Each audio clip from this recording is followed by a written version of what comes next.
रामायण के एक बड़े ही सुंदर प्रसंग में भगवान श्री राम ने एक बहुत अद्भुत सीख दी है। उन्होंने कहा कि अपने जीवन में अपने शत्रु से भी, अपने दुश्मन से भी कुछ सीखने को मिले तो हमेशा सीखो, कभी ना चूको।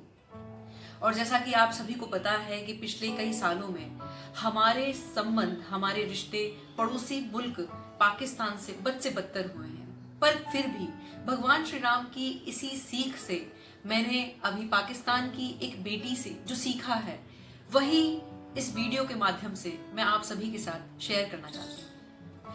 पाकिस्तान की ये बेटी बहुत ही टैलेंटेड थी और पेंटिंग में अपना करियर बनाना चाहती थी, पर कंजर्वेटिव फैमिली से होने की वजह से उसकी शादी महज 18 साल की ही उम्र में कर दी गई।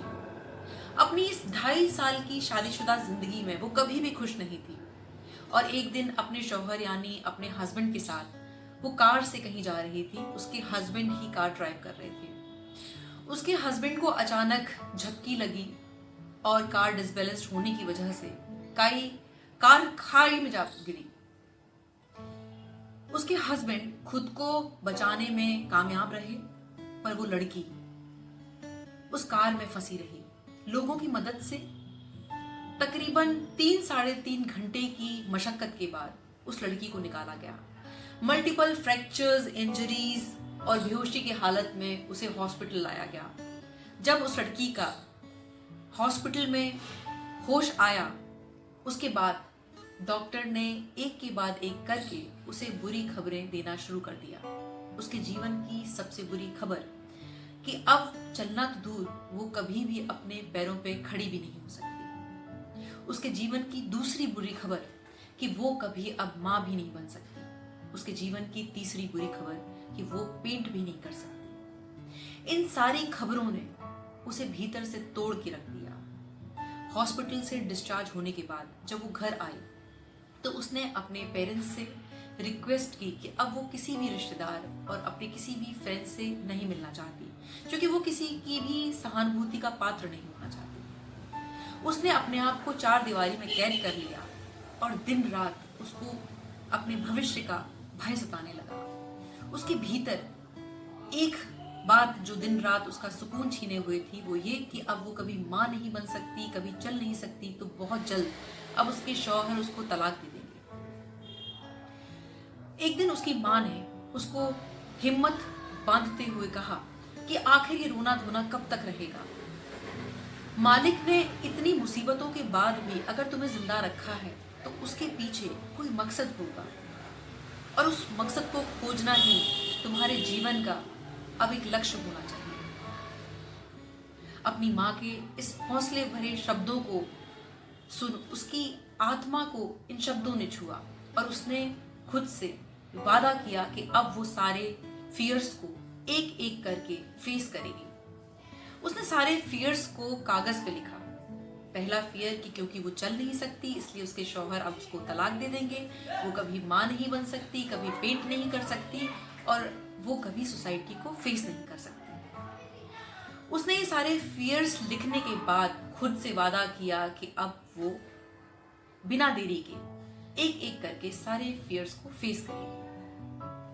मुनीबा के इस हालात और हौसले को देखकर एक बड़ा ही खूबसूरत शेर मुझे याद आता है कि जिस हाल में लोग मरने की दुआ करते हैं, जिस हाल में लोग मरने की दुआ करते हैं उस हाल में मैंने जीने की कसम खाई है। जिस हाल में लोग मरने की दुआ करते हैं उस हाल में मैंने जीने की कसम खाई है। न हम सफर से निकलेगा, न हम नशी से निकलेगा, हमारे पैर का कांटा बस हम ही से निकलेगा। और उसके बाद बिना देर किए मुनीबा ने अपनी तरफ से ही अपने शौहर को तलाक देकर अपने रिश्ते से खुद को आजाद किया। मुनीबा ने कई सारी एप्लीकेशंस लिखी अनाथ आश्रम में और तकरीबन 2-2.5 साल बाद एक बड़े ही प्यारे बेटे की मां बनने का सौभाग्य उन्हें मिला। डॉक्टर के मना करने के बावजूद भी मुनीबा ने नियमित रूप से ब्रश होल्ड करना जारी रखा और धीरे धीरे वो पेंट करने लगी। मुनीबा ने डिसाइड किया कि अब वो समाज को फेस करेंगी करेज के साथ और अपनी कहानी से लोगों को प्रेरित करेंगी। मुनीबा की इस कहानी से जो मुझे सीख मिली है वो ये है कि हमारे जीवन में हमारी सिचुएशंस, हमारे हालात हमारा भविष्य डिसाइड नहीं करते हैं। उन हालातों पर हमारा एटीट्यूड डिसाइड करता है कि हमारा जीवन क्या होगा। और आज मुनीबा मजारी न केवल एक बहुत बेहतरीन आर्टिस्ट है, बल्कि वो कई सारे पाकिस्तानी शोज होस्ट कर रही हैं। वो पहली व्हील चेयर मॉडल बनी और आयरन लेडी ऑफ पाकिस्तान का खिताब भी उनके हिस्से आया, उनके इस करेज और जज्बे को देखकर। और आज वो अपनी इसी कहानी से देश और दुनिया के तमाम लोगों को प्रेरित कर रही हैं। इस जाते हुए साल में मैंने अपने कुछ फियर्स लिखे हैं।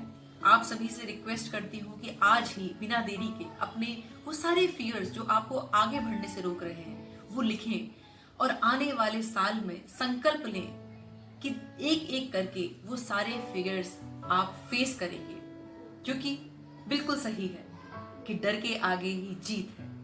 अगर ये वीडियो आपको पसंद आए तो लाइक करें, सब्सक्राइब करें और अपने वैल्यूएबल कमेंट सेक्शन में देना ना भूलें। मुझे वेट रहता है आपके कमेंट्स का।